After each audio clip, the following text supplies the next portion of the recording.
شروع اللہ کا نام لے کر جو بڑا مہربان نہایت رحم والا ہے۔ الف لام را، یہ کتاب روشن کی آیتیں ہیں۔ ہم نے اس قرآن کو عربی میں نازل کیا ہے تاکہ تم لوگ سمجھ سکو۔ اے پیغمبر، ہم اس قرآن کے ذریعے سے جو ہم نے تمہاری طرف بھیجا ہے تمہیں ایک نہایت اچھا قصہ سناتے ہیں، اور تم اس سے پہلے بے خبر تھے۔ جب یوسف نے اپنے والد سے کہا کہ ابا، میں نے خواب میں 11 ستاروں اور سورج اور چاند کو دیکھا ہے، دیکھتا کیا ہوں کہ وہ مجھے سجدہ کر رہی ہیں۔ انہوں نے کہا کہ بیٹا، اپنے خواب کا ذکر اپنے بھائیوں سے نہ کرنا، نہیں تو وہ تمہارے حق میں کوئی چال چلیں گے۔ کچھ شک نہیں کہ شیطان انسان کا کھلا دشمن ہے، اور اسی طرح اللہ تمہیں برگزیدہ و ممتاز کرے گا اور خواب کی باتوں کی تعبیر کا علم سکھائے گا، اور جس طرح اس نے اپنی نعمت پہلے تمہارے دادا پر دادا ابراہیم اور اسحاق پر پوری کی تھی، اسی طرح تم پر اور اولاد یعقوب پر پوری کرے گا۔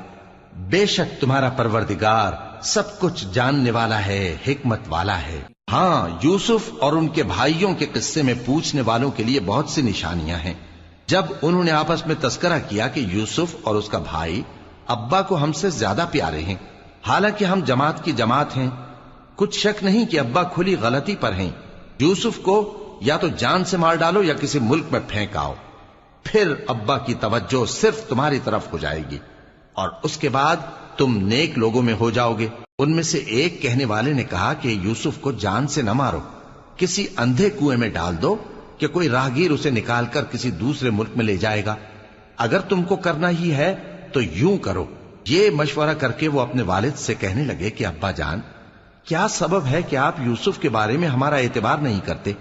حالانکہ ہم اس کے خیر خواہ ہیں، کل اسے ہمارے ساتھ بھیج دیجئے کہ خوب میوے کھائے اور کھیلے کودے، ہم اس کے نگہبان ہیں۔ انہوں نے کہا کہ یہ امر مجھے غمناک کیے دیتا ہے کہ تم اسے لے جاؤ، یعنی وہ مجھ سے جدا ہو جائے، اور مجھے یہ بھی خوف ہے کہ تم کھیل میں اس سے غافل ہو جاؤ اور اسے بھیڑیا کھا جائے۔ وہ کہنے لگے کہ اگر ہماری موجودگی میں کہ ہم ایک طاقتور جماعت ہیں اسے بھیڑیا کھا گیا تو ہم بڑے نقصان میں پڑ گئے۔ غرض جب وہ اس کو لے گئے اور اس بات پر اتفاق کر لیا کہ اس کو اندھے کنویں میں ڈال دیں، اور ہم نے یوسف کی طرف وحی بھیجی کہ ایک وقت ایسا آئے گا کہ تم انہیں ان کے اس سلوک سے آگاہ کرو گے، اور ان کو اس وحی کی کچھ خبر نہ ہوگی۔ اور یہ حرکت کر کے وہ رات کے وقت باپ کے پاس روتے ہوئے آئے، کہنے لگے کہ ابا جان، ہم تو دوڑنے اور ایک دوسرے سے آگے نکلنے میں مصروف ہو گئے اور یوسف کو اپنے اسباب کے پاس چھوڑ گئے تو اسے بھیڑیا کھا گیا، اور آپ ہماری بات کو گو ہم سچ ہی کہتے ہیں باور نہیں کریں گے۔ اور ان کے کرتے پر جھوٹ موٹ کا لہو بھی لگا لائے۔ یعقوب نے کہا کہ یوں نہیں ہے، بلکہ تم اپنے دل سے یہ بات بنا لائے ہو۔ اچھا، صبر کہ وہی خوب ہے، اور جو تم بیان کرتے ہو اس کے بارے میں اللہ ہی سے مدد چاہیے۔ اور اب اللہ کی شان دیکھو کہ اس کنویں کے قریب ایک قافلہ آوارد ہوا اور انہوں نے پانی کے لیے اپنا سقا بھیجا، تو اس نے کنویں میں ڈول لٹکایا، یوسف اس سے لٹک گئے۔ وہ بولا، زہے قسمت، یہ تو ایک لڑکا ہے، اور اس کو قیمتی سرمایہ سمجھ کر چھپا لیا۔ اور جو کچھ وہ کرتے تھے اللہ کو خوب معلوم تھا، اور انہوں نے اس کو تھوڑی سی قیمت یعنی معدود چند درہموں پر بیچ ڈالا، اور وہ اس سے بیزار ہو رہے تھے۔ اور مصر میں جس شخص نے اس کو خریدا، اس نے اپنی بیوی سے جس کا نام زلیخا تھا کہا کہ اس کو عزت و اکرام سے رکھو، عجب نہیں کہ یہ ہمیں فائدہ دے یا ہم اسے بیٹا بنا لیں۔ اس طرح ہم نے یوسف کو سرزمین مصر میں جگہ دی، اور غرض یہ تھی کہ ہم ان کو خواب کی باتوں کی تعبیر سکھائیں، اور اللہ اپنے کام پر غالب ہے لیکن اکثر لوگ نہیں جانتے۔ اور جب وہ اپنی جوانی کو پہنچے تو ہم نے ان کو دانائی اور علم عطا کیا، اور نیکوکاروں کو ہم اسی طرح بدلہ دیا کرتے ہیں۔ اور جس عورت کے گھر میں وہ رہتے تھے اس نے ان کو اپنی طرف مائل کرنا چاہا، اور دروازے بند کر کے کہنے لگی، یوسف جلدی آؤ۔ انہوں نے کہا کہ اللہ پناہ میں رکھے، وہ یعنی تمہارے میاں تو میرے آقا ہیں، انہوں نے مجھے اچھی طرح سے رکھا ہے، میں ایسا ظلم نہیں کر سکتا، بے شک ظالم لوگ فلاح نہیں پائیں گے۔ اور اس عورت نے ان کا قصد کیا اور انہوں نے اس کا قصد کیا۔ اگر وہ اپنے پروردگار کی نشانی نہ دیکھتے تو جو ہوتا سو ہوتا۔ یوں اس لیے کیا گیا کہ ہم ان سے برائی اور بے حیائی کو روک دیں، بے شک وہ ہمارے چنے ہوئے بندوں میں سے تھے۔ اور دونوں دروازے کی طرف بھاگے، آگے یوسف پیچھے زلیخا۔ اور عورت نے ان کا کرتا پیچھے سے پکڑ کر جو کھینچا تو پھاڑ ڈالا، اور دونوں کو دروازے کے پاس عورت کا خاوند مل گیا۔ تو عورت بولی کہ جو شخص تمہاری بیوی کے ساتھ برا ارادہ کرے اس کی اس کے سوا کیا سزا ہے کہ یا تو قید کیا جائے یا اسے دکھ کا عذاب دیا جائے۔ یوسف نے کہا اسی نے مجھ کو اپنی طرف مائل کرنا چاہا تھا، اور اس کے خاندان میں سے ایک گواہ نے گواہی دی کہ اگر اس کا کرتا آگے سے پھٹا ہو تو یہ سچی اور یوسف جھوٹا ہے، اور اگر کرتا پیچھے سے پھٹا ہو تو یہ جھوٹی اور وہ سچا ہے۔ سو جب اس کا کرتا دیکھا تو پیچھے سے پھٹا تھا، تب اس نے زلیخا سے کہا کہ یہ تمہارا ہی فریب ہے، اور کچھ شک نہیں کہ تم عورتوں کے فریب بڑے بھاری ہوتے ہیں۔ یوسف اس بات کا خیال نہ کر، اور زلیخا تو اپنے گناہ کی بخشش مانگ، بے شک خطا تیری ہی ہے۔ اور شہر میں عورتیں گفتگویں کرنے لگیں کہ عزیز کی بیوی اپنے غلام کو اپنی طرف مائل کرنا چاہتی ہے اور اس کی محبت اس کے دل میں گھر کر گئی ہے، ہم دیکھتی ہیں کہ وہ کھلی گمراہی میں ہے۔ پھر جب زلیخا نے ان عورتوں کی گفتگو جو حقیقت میں دیدار یوسف کے لیے ایک چال تھی سنی، تو ان کے پاس دعوت کا پیغام بھیجا اور ان کے لیے ایک محفل مرتب کی، اور پھل تراشنے کے لیے ہر ایک کو ایک ایک چھری دی، اور یوسف سے کہا کہ ان کے سامنے آؤ۔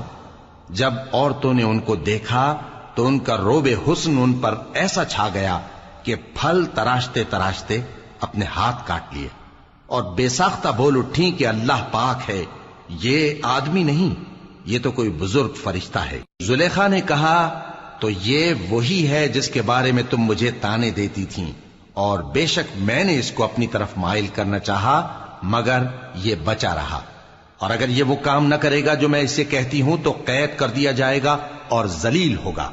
یوسف نے دعا کی کہ پروردگار جس کام کی طرف یہ مجھے بلاتی ہیں اس کی نسبت مجھے قید پسند ہے، اور اگر تو مجھ سے ان کے فریب کو نہ ہٹائے گا تو میں ان کی طرف مائل ہو جاؤں گا اور نادانوں میں سے ہو جاؤں گا۔ پس ان کے رب نے ان کی دعا قبول کر لی اور ان سے عورتوں کا داؤں ٹال دیا، بے شک وہی تو سننے والا ہے، جاننے والا ہے۔ پھر باوجود اس کے کہ وہ لوگ ان کی بے گناہی کے نشان دیکھ چکے تھے، ان کی رائے یہی ٹھہری کہ کچھ عرصے کے لیے ان کو قید ہی کر دیں، اور ان کے ساتھ دو اور جوان بھی داخل زندہ ہوئے۔ ایک نے ان میں سے کہا کہ میں نے خواب دیکھا ہے، دیکھتا کیا ہوں کہ شراب کے لیے انگور نچوڑ رہا ہوں۔ دوسرے نے کہا کہ میں نے بھی خواب دیکھا ہے، میں یہ دیکھتا ہوں کہ اپنے سر پر روٹیاں اٹھائے ہوئے ہوں اور پرندے ان میں سے کھا رہے ہیں، تو ہمیں ان کی تعبیر بتا دیجئے کہ ہم تمہیں نیکوکار دیکھتے ہیں۔ یوسف نے کہا کہ جو کھانا تم کو ملنے والا ہے وہ آنے نہیں پائے گا کہ میں اس سے پہلے تم کو اس کی تعبیر بتا دوں گا۔ یہ ان باتوں میں سے ہے جو میرے پروردگار نے مجھے سکھائی ہیں۔ جو لوگ اللہ پر ایمان نہیں لاتے اور آخرت کا انکار کرتے ہیں، میں نے ان کا مذہب چھوڑ دیا ہے، اور میں اپنے باپ دادا ابراہیم اور اسحاق اور یعقوب کے مذہب پر چلتا ہوں۔ ہمیں شایع نہیں ہے کہ کسی چیز کو اللہ کے ساتھ شریک بنائیں، یہ اللہ کا فضل ہے ہم پر بھی اور لوگوں پر بھی، لیکن اکثر لوگ شکر نہیں کرتے۔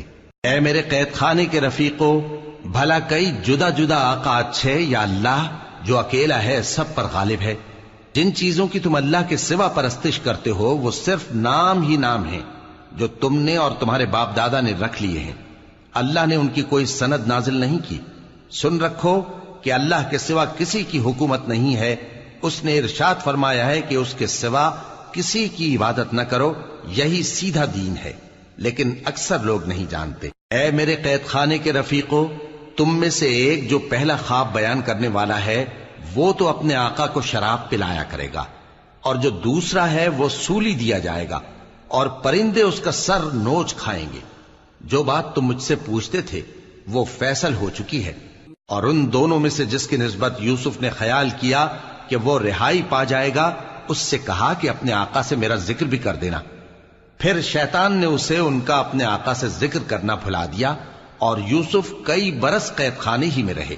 اور بادشاہ نے کہا کہ میں نے خواب دیکھا ہے، دیکھتا کیا ہوں کہ 7 موٹی گائیں ہیں جن کو 7 دبلی گائیں کھا رہی ہیں، اور 7 خوشے سبز ہیں اور 7 خشک۔ اے درباریو، اگر تم خوابوں کی تعبیر دے سکتے ہو تو مجھے میرے خواب کی تعبیر بتاؤ۔ انہوں نے کہا یہ خواب تو پریشان خیالی سے ہیں، اور ہمیں ایسے خوابوں کی تعبیر نہیں آتی۔ اور وہ شخص جو دونوں قیدیوں میں سے رہائی پا گیا تھا اور جسے مدت کے بعد وہ بات یاد آ گئی، بول اٹھا کہ میں آپ کو اس کی تعبیر لا بتاتا ہوں، مجھے قید خانے جانے کی اجازت دیجیے۔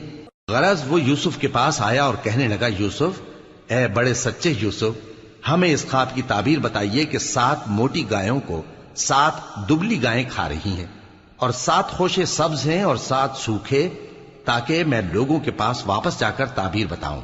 عجب نہیں کہ وہ تمہاری قدر جانے۔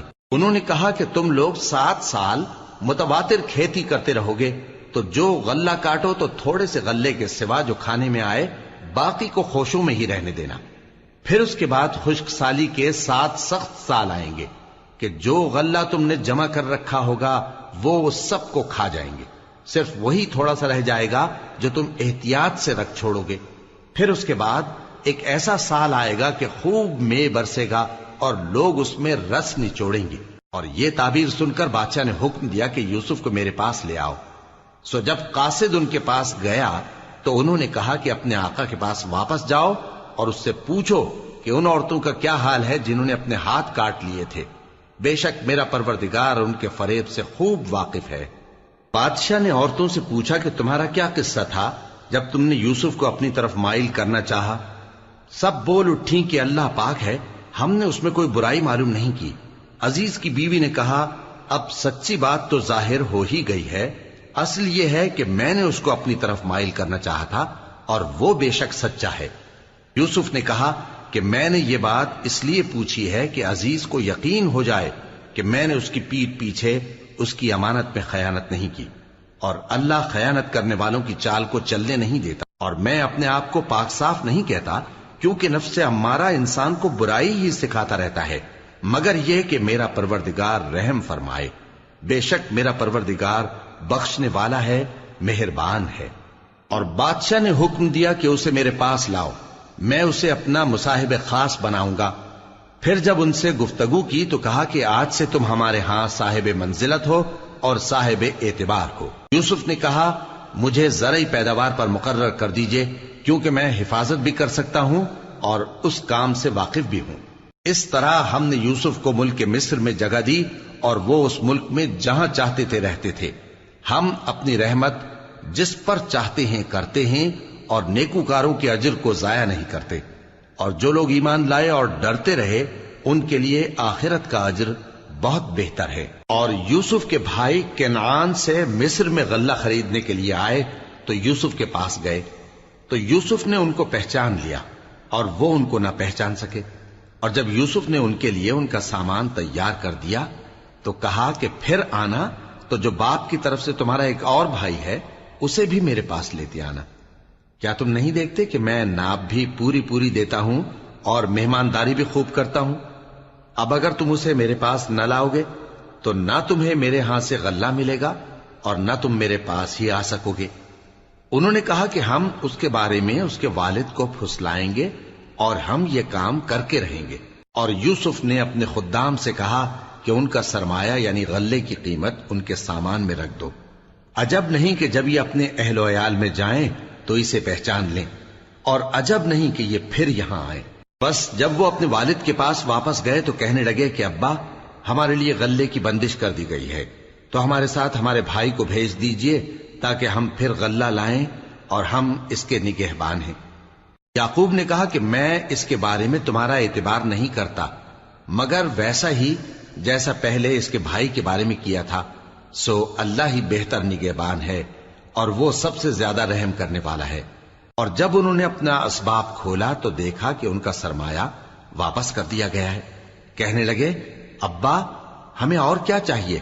دیکھیے یہ ہماری پونجی بھی ہمیں واپس کر دی گئی ہے، اور ہم اپنے اہل و عیال کے لیے پھر غلہ لائیں گے اور اپنے بھائی کی نگہبانی کریں گے، اور ایک بار شتر زیادہ لائیں گے کہ یہ غلہ جو ہم لائے ہیں تھوڑا ہے۔ یعقوب نے کہا کہ جب تک تم اللہ کا عہد نہ دو کہ اس کو میرے پاس صحیح و سالم لے آؤ گے، میں اسے ہرگز تمہارے ساتھ نہیں بھیجنے کا، مگر یہ کہ تم گھیر لیے جاؤ یعنی بے بس ہو جاؤ تو مجبوری ہے۔ پس جب انہوں نے والد کو اپنا قول دیا تو یعقوب نے کہا کہ جو قول و قرار ہم کر رہے ہیں اس کا اللہ ضامن ہے، اور فرمایا کہ اے میرے بیٹو، ایک ہی دروازے سے داخل نہ ہونا بلکہ جدا جدا دروازوں سے داخل ہونا، اور میں اللہ کی تقدیر کو تو تم سے روک نہیں سکتا. بے شک حکم اللہ ہی کا ہے، میں اسی پر بھروسہ رکھتا ہوں، اور اہل توکل کو اسی پر بھروسہ رکھنا چاہیے. اور جب وہ ان مقامات سے داخل ہوئے جہاں جہاں سے داخل ہونے کے لیے ان کے والد نے ان سے کہا تھا، تو وہ تدبیر اللہ کے حکم کو ذرا بھی ٹال نہیں سکتی تھی. ہاں، وہ یعقوب کے دل کی خواہش تھی جو انہوں نے پوری کی تھی، اور بے شک وہ صاحب علم تھے، کیونکہ ہم نے ان کو علم سکھایا تھا، لیکن اکثر لوگ نہیں جانتے. اور جب وہ لوگ یوسف کے پاس پہنچے تو یوسف نے اپنے حقیقی بھائی کو اپنے پاس جگہ دی اور کہا کہ میں تمہارا بھائی ہوں، تو جو سلوک یہ ہمارے ساتھ کرتے رہے ہیں اس پر افسوس نہ کرنا. پھر جب ان کا اسباب تیار کر دیا تو اپنے بھائی کے تھیلے میں آپ خورا رکھ دیا. پھر جب وہ آبادی سے باہر نکل گئے تو ایک پکارنے والے نے آواز دی کہ قافلے والو، تم تو چور ہو. وہ ان کی طرف متوجہ ہو کر کہنے لگے کہ تمہاری کیا چیز کھوئی گئی ہے؟ وہ بولے کہ بادشاہ کا کٹورا کھویا گیا ہے، اور جو شخص اس کو لے کے آئے اس کے لیے ایک بار شتر انعام، اور میں اس کا ضامن ہوں. وہ کہنے لگے کہ اللہ کی قسم، تم کو معلوم ہے کہ ہم اس ملک میں اس لیے نہیں آئے کہ خرابی کریں، اور نہ ہم چوری کیا کرتے ہیں. وہ بولے کہ اگر تم جھوٹے نکلے یعنی چوری ثابت ہوئی تو اس کی سزا کیا؟ انہوں نے کہا کہ اس کی سزا یہ کہ جس کے تھیلے میں وہ دستیاب ہو وہی اس کا بدل قرار دیا جائے. ہم ظالموں کو یہی سزا دیا کرتی ہیں. پھر یوسف نے اپنے بھائی کے تھیلے سے پہلے ان کے تھیلوں کو دیکھنا شروع کیا، پھر اپنے بھائی کے تھیلے میں سے اس کو نکال لیا. اس طرح ہم نے یوسف کے لیے تدبیر کی، ورنہ بادشاہ کے قانون کے مطابق وہ اپنے بھائی کو لے نہیں سکتے تھے مگر یہ کہ اللہ چاہے. ہم جس کے چاہتے ہیں درجے بلند کرتے ہیں، اور ہر علم والے سے بڑھ کر ایک بڑا علم والا ہے. برادران یوسف نے کہا کہ اگر اس نے چوری کی ہو تو کچھ عجب نہیں کہ اس کے ایک بھائی نے بھی پہلے چوری کی تھی، مگر یوسف نے اس بات کو اپنے دل میں مخفی رکھا اور ان پر ظاہر نہ ہونے دیا. یعنی زیر لب کہا کہ تم بڑے برے ہو، اور جو تم بیان کرتے ہو اللہ اسے خوب جانتا ہے. وہ کہنے لگے کہ اے عزیز، اس کے والد بہت بوڑھے ہیں اور اس سے بہت محبت رکھتے ہیں، تو اس کو چھوڑ دیجئے اور اس کی جگہ ہم میں سے کسی کو رکھ لیجئے. ہم دیکھتے ہیں کہ آپ احسان کرنے والے ہیں. یوسف نے کہا کہ اللہ پناہ میں رکھے کہ جس شخص کے پاس ہم نے اپنی چیز پائی ہے اس کے سوا کسی اور کو پکڑ لیں. ایسا کریں تو ہم بڑے بے انصاف ہیں. آخر جب وہ اس سے نا امید ہو گئے تو الگ ہو کر صلاح کرنے لگے. سب سے بڑے نے کہا کیا تم نہیں جانتے کہ تمہارے والد نے تم سے اللہ کا عہد لیا ہے، اور اس سے پہلے بھی تم یوسف کے بارے میں قصور کر چکے ہو؟ تو جب تک والد صاحب مجھے اجازت نہ دیں میں تو اس جگہ سے ہلنے کا نہیں. یا اللہ میرے لیے کوئی فیصلہ کرے، اور وہ سب سے بہتر فیصلہ کرنے والا ہے. تم سب والد صاحب کے پاس واپس جاؤ اور کہو کہ ابا، آپ کے صاحبزادے نے وہاں جا کر چوری کی، اور ہم نے تو اپنی دانست کے مطابق آپ سے اس کے لے آنے کا عہد کیا تھا، مگر ہم غیب کی باتوں کے جاننے اور یاد رکھنے والے تو نہیں تھے.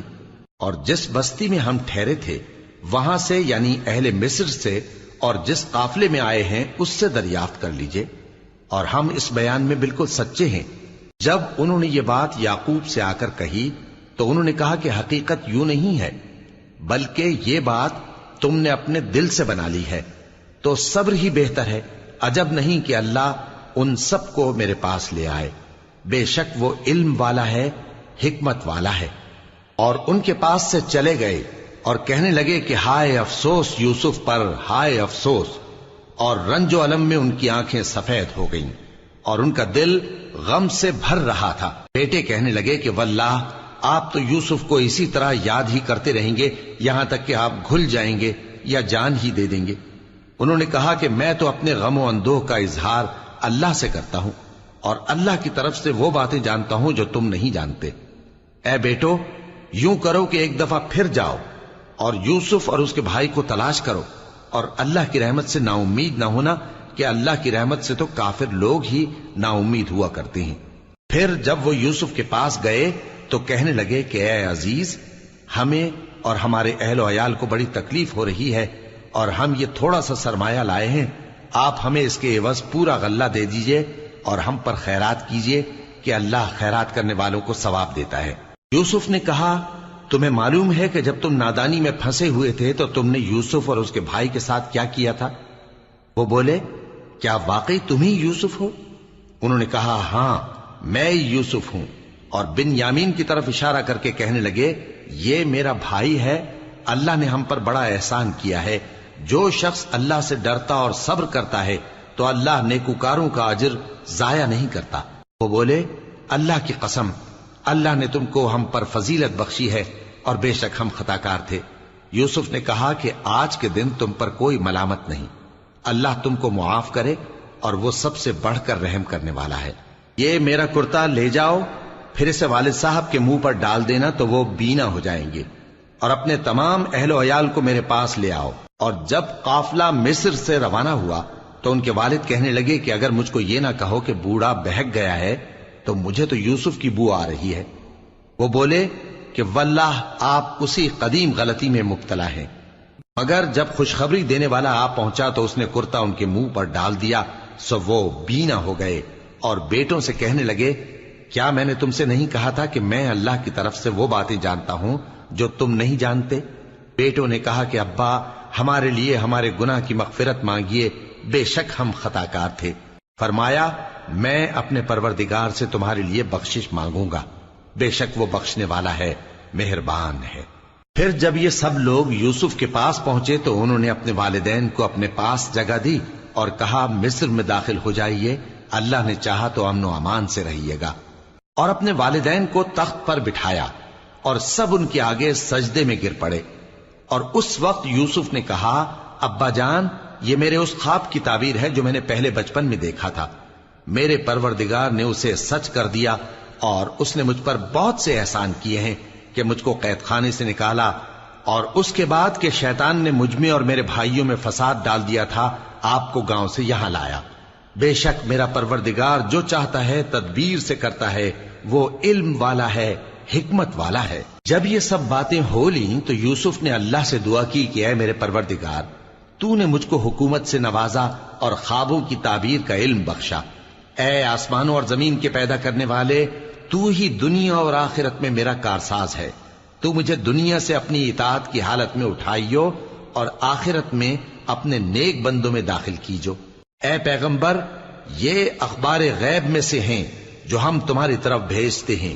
اور جب برادران یوسف نے اپنی بات پر اتفاق کیا تھا اور وہ فریب کر رہے تھے تو تم ان کے پاس تو نہ تھے، اور بہت سے آدمی گو تم کتنی خواہش کرو ایمان لانے والے نہیں ہیں، اور تم ان سے اس خیر خواہی کا کچھ صلہ بھی تو نہیں مانگتے۔ یہ قرآن اور کچھ نہیں تمام جہانوں کے لیے نصیحت ہے، اور آسمان و زمین میں بہت سی نشانیاں ہیں جن پر سے یہ گزرتے ہیں اور ان کو نظر انداز کر دیتے ہیں، اور یہ اکثر اللہ پر ایمان نہیں رکھتے مگر اس کے ساتھ شرک بھی کرتے ہیں۔ تو کیا یہ اس بات سے بے خوف ہیں کہ ان پر اللہ کا عذاب نازل ہو کر ان کو ڈھانپ لے یا ان پر ناگہاں قیامت آ جائے اور انہیں خبر بھی نہ ہو؟ کہہ دو میرا رستہ تو یہ ہے، میں اللہ کی طرف بلاتا ہوں سمجھ بوجھ کر، میں بھی لوگوں کو اللہ کی طرف بلاتا ہوں اور میرے پیراؤ بھی، اور اللہ پاک ہے اور میں شرک کرنے والوں میں سے نہیں ہوں۔ اور ہم نے تم سے پہلے بستیوں کے رہنے والوں میں سے مرد ہی بھیجے تھے جن کی طرف ہم وہی بھیجتے تھے۔ کیا ان لوگوں نے ملک میں سیر و سیاحت نہیں کی کہ دیکھ لیتے کہ جو لوگ ان سے پہلے تھے ان کا انجام کیا ہوا؟ اور متقیوں کے لیے آخرت کا گھر بہت اچھا ہے، کیا تم سمجھتے نہیں؟ یہاں تک کہ جب پیغمبر نا امید ہو گئے اور انہوں نے خیال کیا کہ اپنی نصرت کے بارے میں جو بات انہوں نے کہی تھی اس میں وہ سچے نہ نکلے، تو ان کے پاس ہماری مدد آ پہنچی، پھر جسے ہم نے چاہا بچا دیا، اور ہمارا عذاب اتر کر گناہگار لوگوں سے پھیرا نہیں کرتا۔ ان کے قصے میں عقل مندوں کے لیے عبرت ہے۔ یہ قرآن ایسی بات نہیں ہے جو اپنے دل سے بنائی گئی ہو، بلکہ جو کتابیں اس سے پہلے نازل ہوئی ہیں ان کی تصدیق کرنے والا ہے اور ہر چیز کی تفصیل کرنے والا، اور مومنوں کے لیے ہدایت اور رحمت ہے۔